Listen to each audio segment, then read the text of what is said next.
Bonjour Pierre Billet. Bonjour Thibault. Vous êtes expert comptable au sein du cabinet Axence, qui est membre du groupement En France Défi, et je vous reçois aujourd'hui pour tenter de répondre à la problématique suivante: qu'est-ce qui rend un bilan attractif? Alors, d'expérience, quels sont les premiers éléments de réponse que vous pouvez apporter sur cette question? Un bilan attractif, c'est celui qui donne l'info la plus clairvoyante sur la situation financière de l'entreprise. Il doit être le plus explicite possible, sans donner trop d'informations inutiles.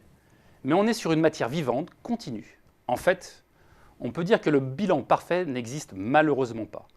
Donc il faut savoir à qui il s'adresse. Et pourtant, on s'interroge parce qu'un bilan, c'est une photographie d'un patrimoine, on est dans une logique purement comptable et objective.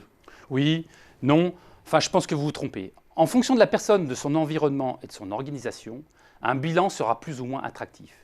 Le bilan est comptable jusqu'à un certain niveau. Ensuite, il y a une approche humaine, une partie subjective. Qu'est-ce que vous voulez dire par partie subjective? Cela veut dire que même sur la partie chiffrée, il peut y avoir des interprétations différentes? Effectivement. Les différents partenaires ne vont pas s'attarder sur les mêmes lignes. Par exemple, les actionnaires ou les investisseurs vont regarder les fonds propres qui traduiront pérennité de l'entreprise et le cash flow.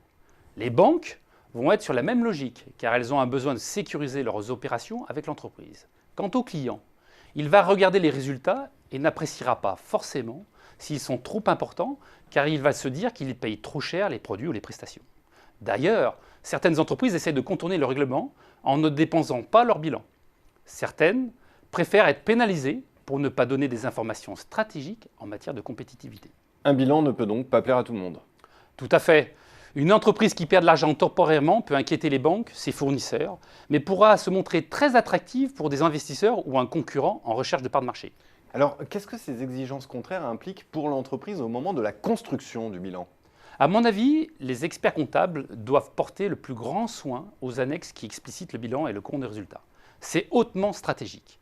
Par exemple, si pour une société on a un stock conséquent qui représente plusieurs journées ou mois de chiffre d'affaires, mais qu'il n'y a pas d'informations dans l'annexe, n'importe quel partenaire peut avoir des doutes sur la qualité de la gestion du stock.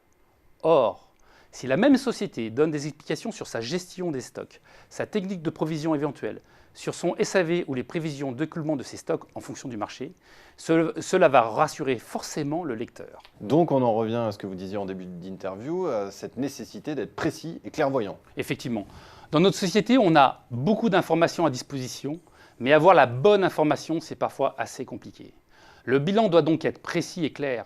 C'est dans un second temps, celui de la présentation, que l'entreprise va adapter son discours en fonction de l'interlocuteur et de son environnement. En règle générale, une entreprise structurée et organisée, donc attractive, va présenter un bilan attractif et inversement. On rentre dans une logique de cercle vicieux ou vertueux. C'est donc tous les jours que l'entreprise doit s'interroger sur son attractivité. Eh bien Pierre Billet, merci pour cet éclairage. Merci. Merci.